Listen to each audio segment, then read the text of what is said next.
O jogo vai começar. O pai, no centro do estádio, espera confiante. Olha ao redor. Tudo é novo, tudo é certo. É agora. Ai, tô dando muito. Tem certeza? Ouvimos o apito. Ele vem. Eis o filho da esperança. Sabe que dá sorte nascer em dia de jogo? Olha como ele é lindo. Tenho um assunto um pouco delicado para conversar com vocês. Tá tudo bem com ele, doutor?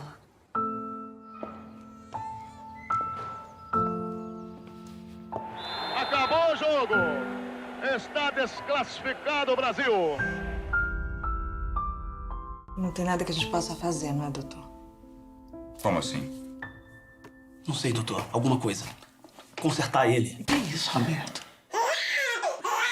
O nosso método é revolucionário porque ele promove uma completa reformulação neurológica do paciente. Não foi isso que eu planejei pra nossa vida. Não foi isso que eu planejei pra mim. Não tava pronto pra ter um filho assim. Para de brincadeira, Fabrício. A gente não tem tempo. É porque eu não sei. Ele sabe sim, doutora. Ele sabe muito bem que figura é essa. Calma, Roberto. Eu não consigo fazer sessão assim. Tá ficando realmente complicado pros coleguinhas dele. Eu acho que eu não tô entendendo o que a senhora tá Eu querendo gostaria dizer. muito de poder receber todo tipo de criança aqui, Roberto, mas infelizmente a minha infraestrutura ela não permite.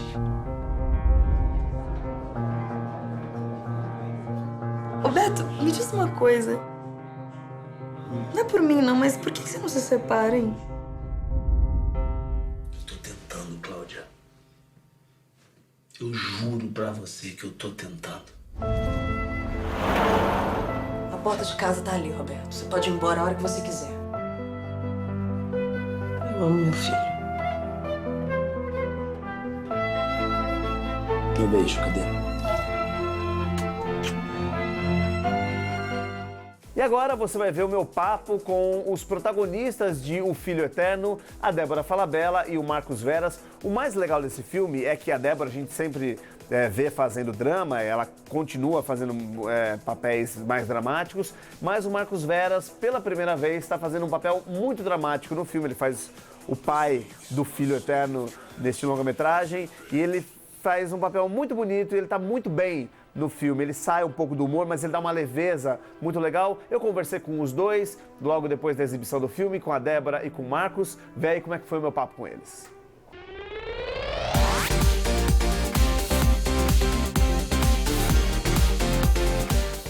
Oi, meu amor.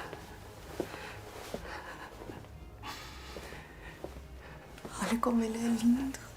Cadê o meu filho? Hein? Olha Ei, Fabrício. Fabrício.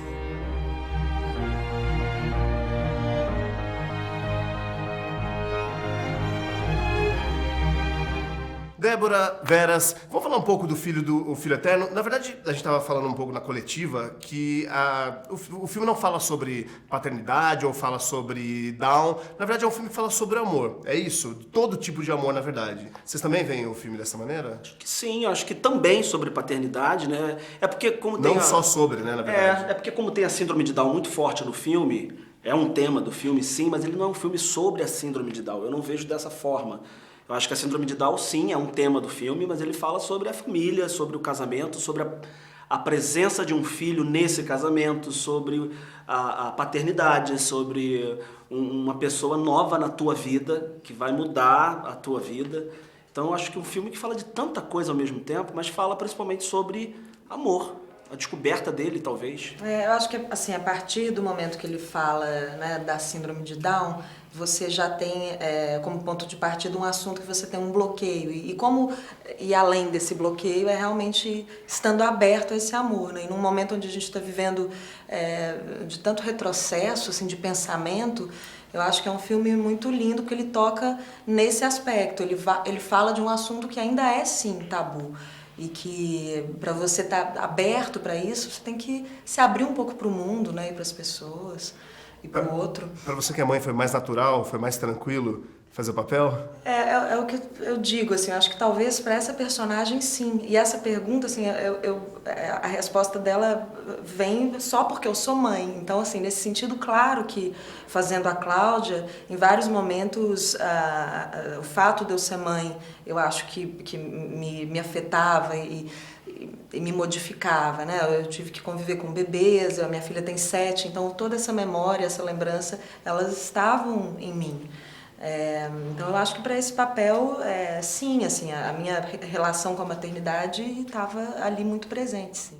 Que a impressão que a gente tem na tela é que é tudo muito natural, né? Tudo muito tranquilo. Não teve um laboratório para aquele papel, ou vamos voltar para os anos 80, pensar como era. Tudo foi muito natural, o que acontece no filme. Para você que também você não é pai. Não. Eu acho que exatamente isso que você falou. Eu acho que isso passa no filme, essa naturalidade, porque eu acho que houve uma entrega nossa a essa história. A história, o roteiro, a gente estava em função de contar essa história de uma forma verdadeira, sincera, amorosa, e eu acho que foi isso que aconteceu, porque a convivência com o Pedro antes e durante as filmagens foram essenciais, especiais e natural. Foi muito natural. A gente não precisou fazer, eu digo da forma técnica, uma preparação para isso. Eu acho que a gente se abriu para o que estava sendo proposto, o roteiro, o livro, a história já é muito bonita, e nós como atores nos deixamos levar por essa história. Eu acho talvez que tenha sido um processo diferente, assim, a gente não foi com nada construído, até porque a gente tinha que lidar com crianças, com bebês, e isso existe, né, com isso acaba existindo um certo frescor, você tem que estar um pouco aberto ao acaso ali, do que vai acontecer no momento. Então a gente vai mais despreparado de uma forma boa para a cena, né? Porque a gente coloca muito mais ali uma coisa, um sentimento que acontece na hora, com as sensações que a gente tem ali, naquele momento. A relação com o Pedro, você estava contando que 12 dias antes das filmagens você foi encontrar com o Pedro, você também, né? Eu não. Não, você não? Não, eu tive... Chegou um pouco depois, né? Não, eu fui antes. E a gente teve aquele encontro onde a gente se conheceu, um dia a gente família. a gente saiu para almoçar com ele. E é o que a gente também sempre diz, assim, a gente talvez vá com muito mais expectativa e com um receio daquilo não dar certo. Talvez isso seja muito mais um bloqueio nosso. E isso serve para mostrar como que o Pedro é aberto e como que essas crianças são abertas para o amor e como ela enxerga o outro. Às vezes a gente está muito cheio de bloqueio. Então, eu fui e não sabia o que encontrar, encontrei um menino que estava completamente aberto e me conheceu e ao mesmo tempo já se tornou ele nosso amigo, e eu convivi um pouco menos com ele antes do filme, né? O Veras ficou lá mais tempo, mas eu acho que tudo isso acabou no final sendo importante. Talvez se eu tivesse ficado lá muito tempo, né? Tudo aconteceu no tempo certo. Eu estava vendo o Pedro brincar aqui fora agora e ele se abre muito mesmo, para todo mundo. E ele fala, é uma coisa do tipo assim, vamos brincar, estou aqui para isso mesmo, né?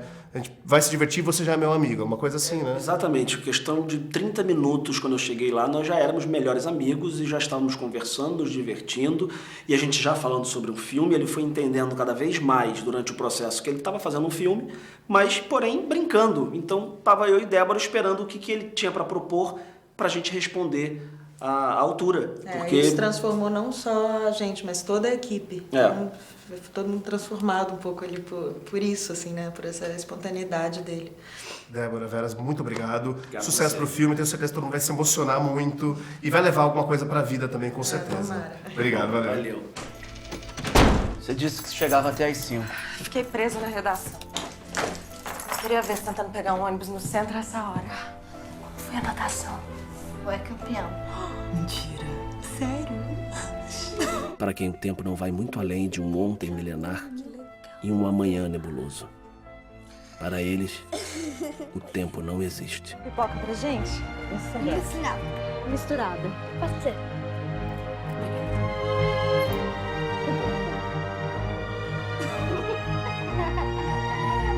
Você vê agora o meu bate-papo com o Paulo Maclini. O Paulo tem uma história muito legal, tem uma história ligada ao futebol, na verdade, porque em 2001 ele concorreu ao Oscar de melhor curta-metragem em live action pelo filme uma história de futebol que conta um pouco da infância do Pelé. E eu tô falando que ele tem essa história ligada ao futebol, porque O Filho Eterno tem muito de futebol também na história. Quando você for ao cinema assistir, você vai entender. E eu também já havia entrevistado o Paulo no filme 30, que conta a história do carnavalesco Joãozinho 30. Quem fez o papel no cinema foi o Matheus Nastergalli. É um filme bem legal, vale a pena você assistir.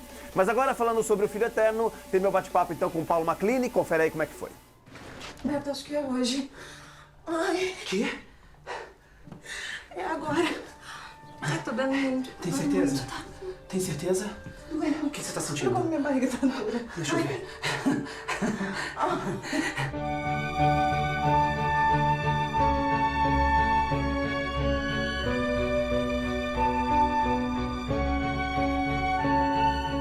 Paulo, vamos começar falando sobre a ideia que você teve para fazer O Filho Eterno. Na verdade, a ideia veio de um livro, é isso? Sim, O Filho Eterno é uma adaptação do livro Filho Eterno do Gustavo Anteza. E eu fui convidado pelo Rodrigo Teixeira, que é o produtor do filme, para dirigir essa adaptação. Existem algumas diferenças do livro para o filme. Você leu o livro, você quis incluir algumas coisas. Como é que foi essa adaptação que vocês fizeram? O livro, eu não conhecia o livro, eu sabia sobre o livro, porque era um livro importante e tal, mas eu só tive contato com o livro quando o Rodrigo me convidou. Ele fez o convite com o livro, né? E eu achei, na minha primeira leitura, eu achei que não dava para adaptar, eu achei que era muito difícil aquela adaptação. E o Rodrigo me deu, fica aí com o livro, lê de novo, começa a entender esse universo, aí depois você me fala. E eu fiquei um mês convivendo ali, li 2 ou 3 vezes, e comecei a conversar com pessoas, né? Porque daí começam a acontecer coincidências. Então eu comecei a encontrar pessoas que viveram o mesmo dilema e tal. E aquilo me fez começar uma pesquisa que acabou com eu aceitando fazer a adaptação. E fazendo uma imersão completa nesse universo da síndrome de Down e das famílias e etc. Acaba sendo uma adaptação livre, então, também? Ele é uma adaptação livre porque ele tem elementos que não estão no livro, né? Ele não é só um corte do livro ou uma outra forma de contar a mesma história. Eu usei uma outra forma para contar a mesma história, mas eu criei personagens que não existiam no livro. Né? O pai do Roberto não existia no livro, a mãe do Fabrício não existia no livro. Então o desafio foi humanizar aquela história, que era uma história que vinha de uma alta literatura. Né? Você vê, o Cristóvão, ele cita muitos autores do mundo da literatura durante o livro. Eu não poderia fazer isso no filme, isso numa linguagem cinematográfica que eu queria que fosse uma linguagem de longo alcance, que as pessoas que tivesse que fosse de fácil acesso. Quando você começa a colocar uma literatura mais elaborada, o filme ele fica com uma linguagem até pernóstica, né? E ele perde a estrutura principal dele, que é fazer com que as pessoas torçam pelo protagonista, etc. E o Veras? Já pensava em colocar o Veras como protagonista da história, como Beto? Porque a gente tem essa visão do Veras, e acho que isso todo mundo deve estar perguntando, que é na comédia, claro, sempre faz comédias. Em algum momento você pensou em uma outra pessoa e o Veras estando ali à frente, você tomou um cuidado diferente para dirigir o Veras, o ator? Tomei, claro. Assim, o Veras, a escolha do Veras, ela vem justamente a partir de um raciocínio de que tipo de ator a gente quer trazer para o filme. Porque eu queria que esse ator tivesse uma leveza, que os atores dramáticos, os atores que são historicamente dramáticos, eles poderiam destruir, no sentido de deixar o filme muito sombrio. E eu achava que a gente não poderia perder o personagem. Eu achava, e ainda acho que foi uma escolha correta, eu achava que a pessoa não poderia, o espectador, ele tinha que compreender aquele dilema com uma leveza. Então a gente está vendo ali umas situações dramáticas que são comuns nesse universo, mas a gente tem um personagem que é simpático, que traz uma leveza que você não para de torcer por ele, por mais que ele fale barbaridades durante o filme. Mas você sabe que aquele personagem, ele não quer, a rejeição dele ao filho, na realidade é uma forma que ele está procurando para realmente amar o filho. E o Veras, ele traz essa característica naturalmente. Né? Você estava falando na coletiva que o Pedro colocou algumas cenas durante o filme também. Queria que você falasse um pouco sobre isso. O Pedro, como qualquer criança, né? Então, a forma que eu trabalho com criança, eu crio... Eu não gosto de dar texto para a criança e falar, olha, você tem que falar isso, você tem que andar daqui para lá e etc. Então, como qualquer criança, eu dei uma liberdade para o Pedro. E o Pedro, a gente falava sobre a cena, nossa, né? Eu, ele, o Marcos, a Débora, a gente falava sobre a cena, a gente dizia para ele o que precisava acontecer ali e começava um exercício de como é que a gente vai fazer essa cena. Muito focado em cima dele, né? Dele e o Débora e Marcos fazendo um papel importantíssimo para que isso funcionasse. Né? E houveram cenas que ele fez como está muito próximo ao que estava no roteiro, e tiveram outras cenas que aconteceram, né? Que não estavam no roteiro, mas que acabaram virando o que a gente está vendo, o que a gente vê no filme hoje. Tem uma cena, inclusive, que não é nem uma cena com o Pedro, mas é o bebê tomando banho, quando o Veras está dando banho no bebê, que o bebê começa a chorar e a gritar. Aquilo lá também não estava planejado. Não, aquilo lá, na realidade, vocês imaginavam, pelo menos. Não, na realidade, a gente imaginou, porque era o bebê tomando banho, então era um bebê muito novinho, então a gente imaginou que, no contato com a água, aquele bebê ia chorar. Né? E, obviamente, com as mães e pais, todo mundo junto.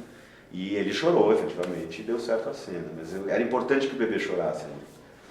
Paulo, eu desejo muito sucesso ao filme. Muito obrigado. Que todo mundo se emocione no cinema e veja um outro lado da vida também. Legal. Valeu, muito obrigado. Obrigado a você. O jogo já começou? Mas quando o Brasil fizer o primeiro na Itália, você vai estar com o teu filhote no colo. O garoto já vai nascer tetracampeão.